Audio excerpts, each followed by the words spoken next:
नमस्कार। आज होली का पर्व था। हालांकि मेरी कॉलोनी में मेरे आसपास 2 मृत्यु हुई हैं और तीसरे मेरे हम उम्र साथी पारिवारिक संबंधी मौत से जूझ रहे हैं। इस वजह से मैं काफ़ी अंदर से आहत भी हूँ और इसलिए मैंने बहुत इस पर कोई त्यौहार पर्व के आदान प्रदान कुछ के लिए मैंने नहीं किया है। लेकिन वैसे भी मैं कम वीडियो बना रहा हूँ। कारण है कि अब से कोई 20-25 साल पहले जब हम गांव से शहर में आए और उस समय पढ़ाई के दौर का जो संघर्ष था, समाज और रिश्तेदार संबंधियों की जो आलोचना थी, उससे हम अपने आप को एक कछुए की तरह सीमित करके कुछ अच्छा करने के लिए गुमनाम से अज्ञातवास से रहने लगे। प्रभु की कहूँ मेहनत कहूँ 12 साल लगे, रिजल्ट अच्छा आया। फिर पुनः अब हमारे बच्चे बड़े हुए, शिक्षित हुए, बीच में मैं एक्टिव हुआ, लेकिन फिर वही परिस्थिति खड़ी हो गई हैं। तो इस वजह से मैं अब कुछ समय तक फिर बहुत कम वीडियोवादी बनाऊंगा। लेखन और अध्ययन मेरा बरकरार है, जारी है, केवल और केवल इस क्रूशियल समय को और लोगों की जुबान बंद करने के लिए पुनः हम उस 20-25 साल वाली अवस्था में अपने आप को समेट रहे हैं। साथ में वर्तमान सरकार के ऊपर मैं कड़ी आलोचना करता हूं। दुर्भाग्यवश धार्मिक नशे में वे लोग, दलित, पिछड़े, अति पिछड़े, आज धार्मिक उन्माद में इस तरह से लिप्त हैं और उनके नेता सभी इन वर्गों के इस तरह से वर्तमान सत्ता के आगे धराशायी हो गए हैं कि उनकी स्थिति देख करके ये लगता है कि कितना दुर्भाग्य है जिनके मतों से सत्ता का धारी पार्टी कौन उस पर बैठेगा उसका भाग्य निर्धारित होता हो। वो निर्णायक मतदाता आज अपने वर्तमान के धर्मान उन्माद में, गैर धर्मियों के अपमान में, उनको नेस्तनाबूद करने के सपनों में ये भी भूल रहा है कि वर्तमान सत्ता मनु की स्मृति को लाने के लिए खुलेआम कहने लगे हैं। इन्हीं के सांसद ने 400 सांसद मंगाने की अपील की है और संविधान बदलने की बात की है।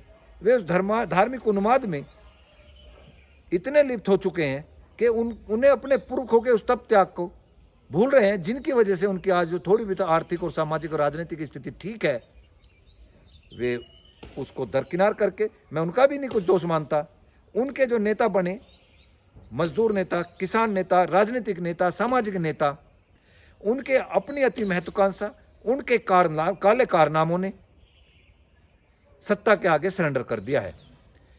इस अवस्था में किसान आंदोलन की मैं बात करूं, इस देश के अधिकतम किसान वर्ग के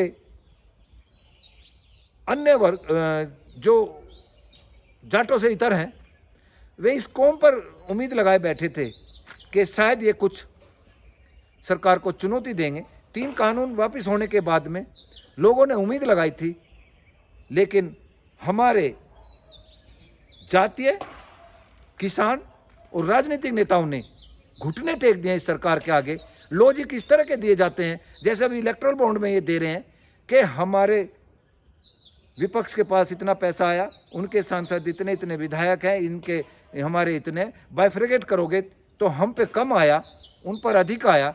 कि इस तरह की निर्लजता भरे आंकड़े बीजेपी का आईटी सेल देती है। ऐसे ही निर्लजता भरेपूर्ण हमारे राजनीतिक लोग जो सरेंडर कर चुके हैं और उनके समर्थक जो मानसिक गुलाम है अपने नेताओं के, वो भी इसी लॉजिक को देते हैं कि सत्ता में रह करके ही हम कुछ लाभ ले सकते हैं।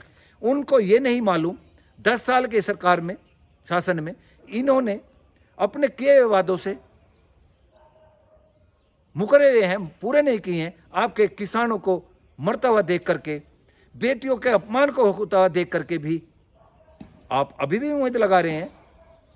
हमारे जो भाजपा नेता हैं, जो संसद और विधानसभा को सुशोभित कर रहे हैं, मंत्री संतरी हैं, वे समाज में जाके दावा करते हैं कि आज तक किसी पार्टी ने इतने विधायक और सांसद और मंत्री संतरी नहीं बनाए जितने भाजपा ने बनाई हैं। मैं फिर कहता हूं पुनः, उनकी औकात क्या है जो अपने आवास पर बैठा करके किसानों से वादा करके और नस्ल से वादा करके कि आरक्षण हम दिलाएंगे। हमने, मुखिया जी ने भी कहा कि हमने जाटों के अन्न खा रखा है। उतना बड़ा दर्शन होने के बावजूद आप उम्मीद लगा रहे हैं कि जो हम गठबंधन में वहां जाकर के अपनी मांग मंगवा लेंगे। और ऐसे धार्मिक उन्माद बनाने वाले मुखिया जी में जब हमारे नेता को जो अपने दादा का चेहरा नजर आने लगे, ये तो और भी शर्मनाक बात है। मैं मानता हूं कि उनको उन्होंने सम्मान दिया भी इसलिए है कि जो आप उनमें अश्क देख रहे हो, आप पे जब लठ लगे थे, अगर आपकी कौम जिंदा ना होती तो आप तो शून्य पर थे। आपकी शून्यता में नंबर जोड़ने वाले उस नस्ल को आप सौदेबाजी करके और उनके अंधभक्त और मानसिक गुलाम इस सौदेबाजी में गर्व कर रहे हैं। धिक्कार है ऐसे लोगों पर। मैं ये अपील करूंगा देशवासियों से कि वर्तमान सरकार तो जो कर रही है, विपक्ष सरेंडर कर चुका है। आप अपने विवेक से जो आपके क्षेत्र के अच्छे कैंडिडेट हैं उनको मत दे करके इस सरकार के अहंकार को तोड़ें और मनु की स्मृति का सपना देखने वाले लोगों को चकनाचूर करने का प्रयास करें। नमस्कार।